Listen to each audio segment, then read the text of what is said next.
is Ashley, and I'm going to be your virtual tour guide today down in Cave of the Mouth, and I'm going to show you some of my most favorite spots. But first, I want to talk about how we discovered this cave. Back in the 1930s, this area was actually a limestone quarry. And for those of you that don't know what a limestone quarry is, it's a place where there's a lot of limestone. They would blast it apart, grind it down, and turn it into gravel, which they used to make all the roads in this area. And on August 4th of 1939, they started off their day just like any other. They drilled 8 holes into the limestone, and they packed those 8 holes with 1,600 pounds of explosives. And you can imagine what happened next.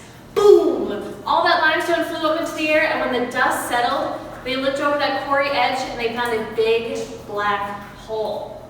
Now, how many of you guys would be brave enough to go down and explore this big black hole? I don't know about you guys, but I would want some friends to go with me. So that's what they did. They gathered a couple people, they grabbed some flashlights, and they came down and discovered this cave, and this is what they saw. They found beautiful cave formations, a nice cave passageway that people could then walk through. So they worked really hard to make sure that people could come down and experience the beauty of this cave. And a little less than a year later, they had this cave open for tours, and we have been Cave of the Mountains ever since. So you guys are going to get to see some of the amazing beauty of this cave, and I'm really excited to show you guys. But along the way, we're going to see several cave formations. The first one being a stalactite. Now these stalactites, they hang tight to the ceiling as they grow down towards the ground. So that's an easy way to remember them. Stalactites hang tight to the ceiling. Their counterpart are called stalagmites, and they start on the ground and they grow up towards the ceiling. So stalagmites might reach the ceiling someday. And if you guys are ready, we're going to go check out some of these formations. So come on.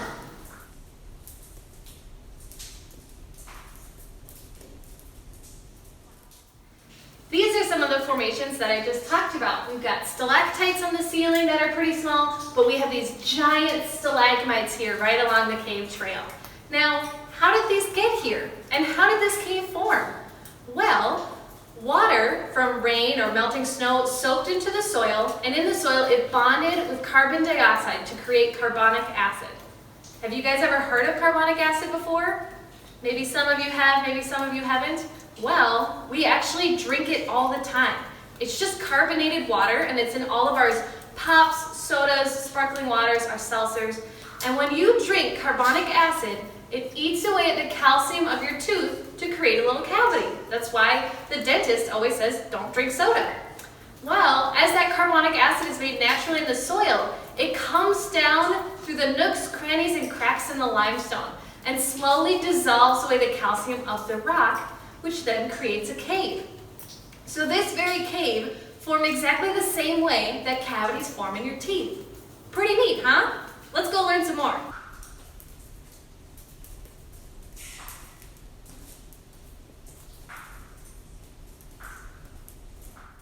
So we learned how the cave formed, but how are we getting these formations? Well, that carbonic acid continues to drip into this cave today. And as it passes through the limestone that's above the cave, it slowly dissolves away the limestone, and that water droplet picks up teeny, tiny little crystals that they're super hard to see with the naked eye. And when that water droplet comes into the cave, it doesn't want to carry those crystals anymore. It wants to get rid of them. So if the water droplet hangs on the ceiling long enough, it'll leave those crystals behind, and they build up over time to create our stalactites.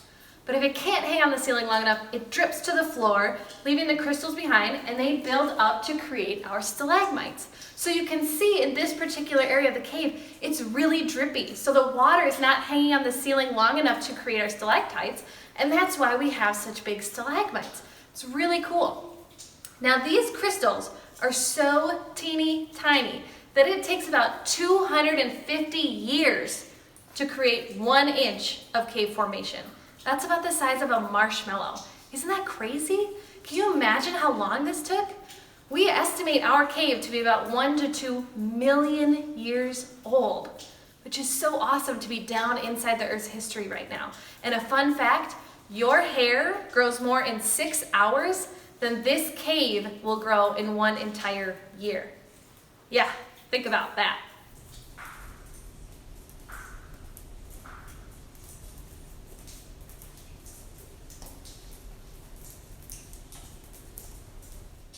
So our cave is made out of limestone, and limestone has a really cool origin story. If we traveled back in time roughly 400 to 500 million years ago, way before the dinosaurs, right where I'm standing would be a warm, shallow sea. And it would have a nice sandy sea floor and have lots of shelled sea creatures swimming around. And when those sea creatures would die, their shells would sink to the sea floor and mix in with all the sand and the sediment.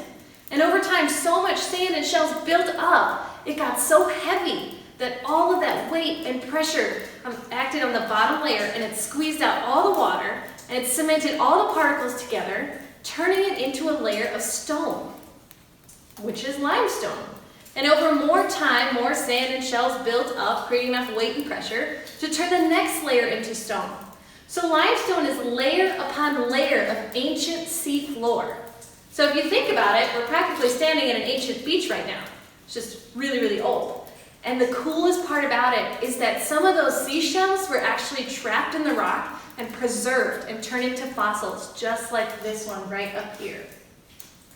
Now what we're seeing is a 6-foot-long cephalopod fossil. And to picture a cephalopod in your head, I want you to picture an octopus with a big party hat-shaped shell on top of his head. And we estimate this shell to be about 6 feet long. So can you imagine an octopus wearing a 6-foot-long hat on top of its head? That was probably a pretty big cephalopod back then. I don't know about you guys, but I don't want to go swimming with them. They can do their own thing, which is really cool. We get to see their descendants today as an octopus and squid. So limestone is chock full of fossils from those ancient sea creatures. So next time you're walking down a gravel road, or when you come out to actually see us at Cave of the Mountains, take a look through the limestone and see if you can find some of those remains of ancient sea life.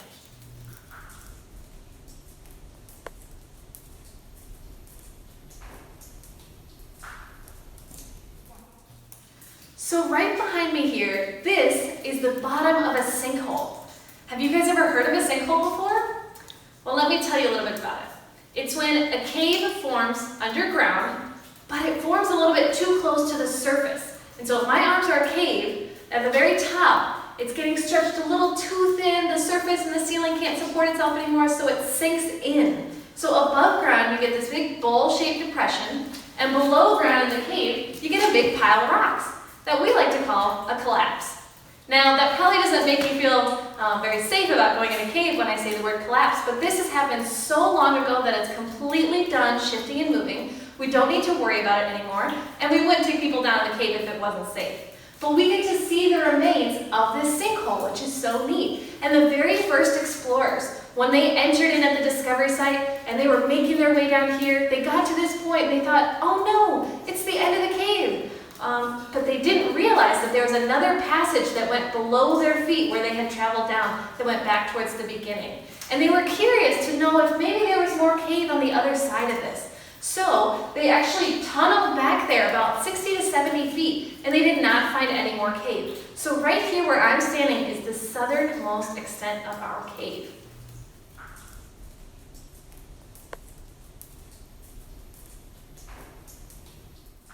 Let's talk about some other cool cave formations that happen down here. If you guys look up on the ceiling, what look like tree roots coming down, those are not tree roots. That's actually a cave formation called a ribbon stalactite. And so that water is dripping in, and remember, it's carrying crystals. But instead of dripping straight down, the angle of the ceiling is just right that the water is actually trailing down the ceiling, leaving a line of crystals behind. And it builds up over time to create what looks like ribbon glued to the ceiling. But cavers who come down in caves and they're exploring for long hours and it's grueling work, they look at that and they say, man, that reminds me of my favorite breakfast food. I'm so hungry right now. So what do you think they nicknamed it? Can anybody guess? It starts with a B and it ends in Aiken. They called it cave bacon because it looks like bacon glued to the ceiling. So I don't recommend eating it. It tastes like a rock, and it's a really cool formation that we get to see. But now, do you guys see what look like applesauce spilled over all these rocks? This is a cave formation called flowstone, and it's one of my favorites because it's a rock that's created from flowing water. Now, as the water trickles in, there's a little pool of water up at the top. And every once in a while it gets too full and it overflows its edges and it trickles down. And as that water trickles down, it leaves those crystals behind. And they build up over time to create this blanket of rock over everything else. So we call it flowstone because not only is it created by flowing water, but it also happens to look like flowing water. If you look at it, it kind of looks like a frozen waterfall. Just really cool. And we're going to see more of that as we go along the tour.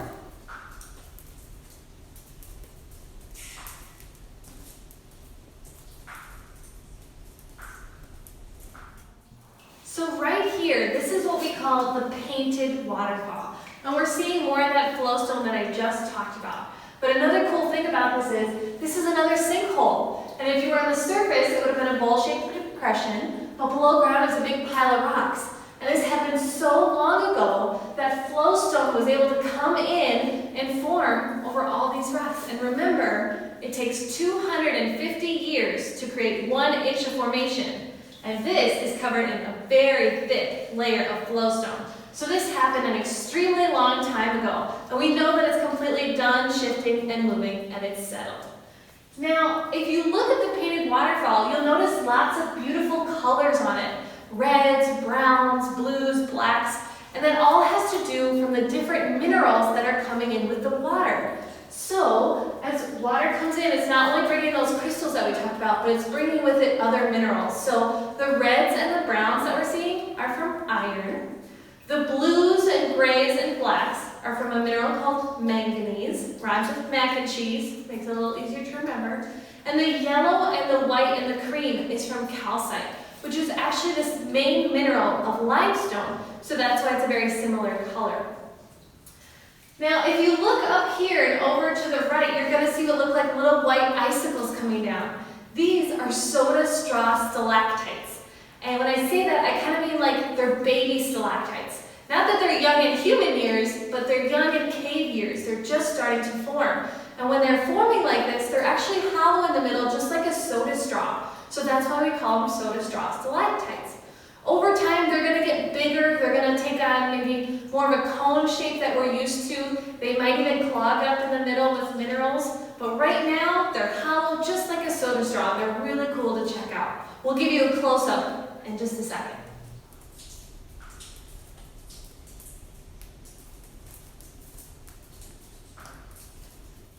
Right here is a really special spot. We like to call this formation Polly the Parrot. You'll notice her wings and her tail and her head. And she's a really famous stalagmite that we have here at the cave. She's kind of like our mascot. So I'm really glad I got to show you guys Polly the Parrot. But what we're going to do next is we're going to make our way through this passage behind me. And it's going to have lots of beautiful stalactites, stalagmites. And when a stalactite grows down and a stalagmite grows up, they'll eventually meet and they'll form what's called a column. And we're going to work our way through several columns as we head further into the cave. But you can get a column 2 other ways. You can have a stalactite grow all the way down to the ground, or a stalagmite grow all the way up to the ceiling. So let's go check out some of those columns. Come on.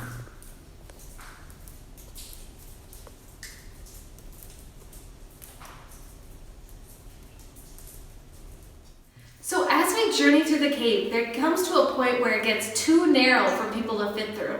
So they made a man-made tunnel that connects up to the cave and then runs alongside it so we can walk through the tunnel and then look into the cave and see all the beautiful formations without trying to physically push ourselves through there and damage anything.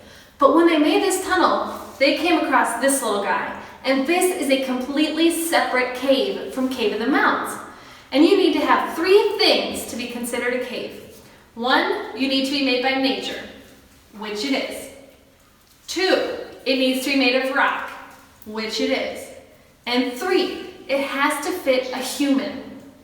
Now the caveat is they never said how big that human has to be. So as long as you can fit a small child in there, it's technically considered a cave. And you could definitely fit a small child, maybe even 2 in there. So we like to call this one Surprise Cave, because surprise, you actually get to see 2 caves when you come to Cave of the Mounds. Not just 1. And I've got more cool stuff I want to show you on this wall. Let's take a closer look.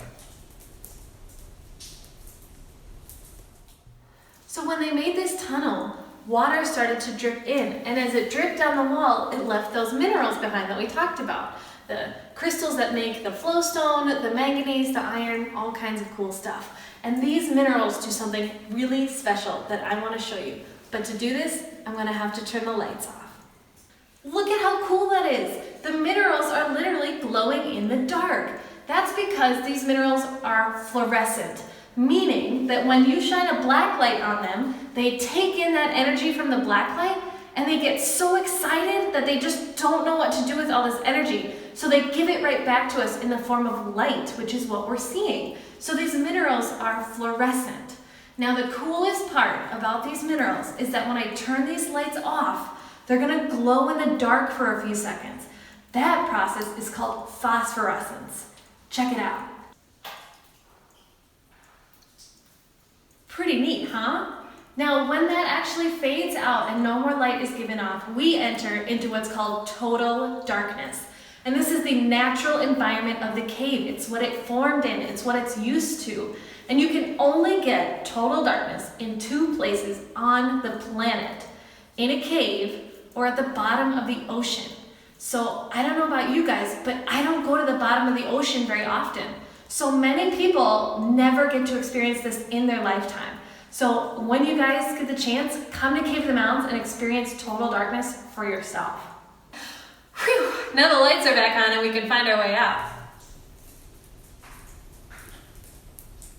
So this is the last stop of our tour today, but I saved the best for last because if you guys look out, this is what we call Dream River. And it's an underground river that goes back almost 300 feet, the length of a football field, to the very end of our cave. And if you look closely at the reflection of the water, it's going to show you the beautiful stalactites on the ceiling that you can't see otherwise.